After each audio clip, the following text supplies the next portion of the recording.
दोस्तों नमस्कार। यूपीपीएससी ने एक बड़ा कदम उठाया है। आप अक्सर देखते होंगे परिणाम में आखिरी में लिखा होता है कि योग्य छात्र नहीं मिल पाए। उसमें बहुत सारे कारण हैं। एक कारण ये भी रहता था कि जो एलिजिबिलिटी मांगता है उस एलिजिबिलिटी के लिए जो छात्र होते हैं अपना डॉक्यूमेंट्स नहीं देते हैं, नहीं दे पाते हैं या योग्य नहीं होते हैं, वो ऐसे ही फॉर्म भर देते हैं कि मुख्य परीक्षा देने को मिल जाएगी और वो प्रोसीड कर लेते हैं कुछ भी उसमें दिखा करके। तो अभी आयोग ने ऐसे छात्रों की छटनी शुरू कर दी है जो एलिजिबल नहीं है लेकिन वो परीक्षा में बैठते हैं। इससे क्या होता है कि वो अगर ज़्यादा अंक आ गए तो उनसे कम अंक वाला जो एलिजिबल छात्र है वो बाहर हो जाता था। इस तरह से बाद में फाइनली होता था क्या, इनकी तो छटनी हो जाती थी लेकिन वो बेचारा बेमतलब जो है बेमौत मारा जाता था। तो लगभग 450 से ज़्यादा ऐसे छात्रों को बाहर कर दिया गया, अभी से ही मेंस देने से वंचित कर दिया गया है, जिन्होंने प्रिंसिपल या अन्य जो स्पेशल पोस्ट थी उसमें जो एलिजिबिलिटी है उस क्राइटेरिया के अनुसार उन्होंने संलग्नक कुछ जोड़ा नहीं है, कुछ भी नहीं लगाया है। ठीक है, आधा अधूरा भी नहीं, कुछ भी नहीं लगाया है, ऐसे लोगों को बाहर कर दिया गया है। तो अभी क्या है, आप लोग जैसे कि आरओ में देखते होंगे, आरओ के एग्ज़ाम में भी एआरओ में बहुत सारे लोगों का ओ लेवल नहीं होता है या समकक्ष कोई डिग्री नहीं होती, लेकिन वो यस कर देते हैं। तो अब ऐसे लोगों को पहले ही रोक दिया जाएगा। उनका पहले क्या होता था कि जो लिफाफा आप देते थे वो चेक नहीं होता था या कुछ भी होता था वो चेक नहीं किया जाता था। ठीक है, छटनी नहीं होती थी उस लेवल पे, लेकिन अब जो छटनी होगी वो उसी लेवल पे हो जाएगी। अर्थात अब आप एग्ज़ाम दें इसके पहले ही आपके डॉक्यूमेंट चेक करके छटनी कर दिया जाएगा कि आप इस परीक्षा के योग्य हैं अथवा नहीं हैं। ठीक है, तो जब समकक्षता का भी सवाल उठता था अंत तक, वो यहीं पर विराम उस पर लग जाएगा।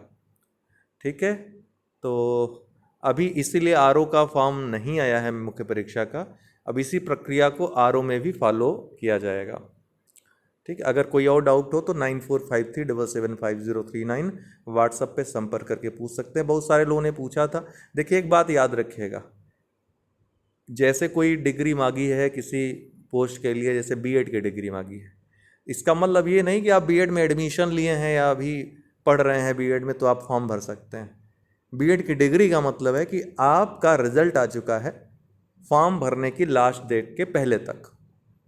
सीधे सीधे मतलब होता है। एमए मांगा है तो इसका मतलब कोई भी स्पेशल पोस्ट हो या कोई भी पोस्ट हो, उसमें जो शैक्षिक योग्यता है उसका संबंधित जो भी डिग्री है उसका परिणाम आ जाना चाहिए। परिणाम की बात हो रही है, यहाँ एडमिशन या एग्ज़ाम देने की बात नहीं हो रही है। ऐसे भी लोग छटे हैं जिन्होंने केवल एडमिशन ले रखा है बीएड में, 1 वर्ष बीएड कर लिया है, उन्होंने भी लगा दिया, उनको भी यहाँ पे छांट दिया गया, बाहर कर दिया गया। बहुत सारे ऐसे लोग हैं, एलएलबी में एडमिशन लिया है, अभी अपीयर कर रहे हैं एग्ज़ाम, लेकिन उन्होंने फॉर्म भरा था तो जो रजिस्ट्रार की पोस्ट थी उससे बाहर कर दिया गया। इसी तरह प्रबंधन के पोस्ट में काफ़ी लोगों ने एलिजिबल नहीं थे, भर दिया था, उनको ही बाहर किया गया है। काफ़ी लोग ऐसे थे जो ग्रेजुएशन कर रहे थे, उन्होंने फॉर्म भर दिया था, मतलब ऐसे भी छात्र थे कुछ।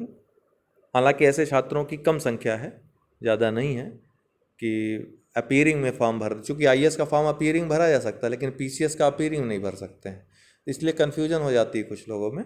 तो ऐसे लोगों को भी, कुछ लोग जो चंद थे 2 3 4 संख्या में, उनको भी बाहर किया गया है। तो कुल मिला के लगभग ज़्यादातर इसमें 450 के आसपास ऐसे छात्र हैं जो प्रिंसिपल वाले हैं। बाकी जो है अन्य कुछ स्पेशल पोस्ट थे उसके लिए। आगे से ध्यान रखिएगा जब भी फॉर्म भरें तो उसकी एलिजिबिलिटी चेक करके ही भरें, क्योंकि आगे आने वाले समय में हो सकता है आयोग कुछ और एक्शन इसमें ले, इससे आपका समय भी खराब होगा, दिमाग भी खराब होगा। को मिला के बात यह है। बहुत बहुत धन्यवाद।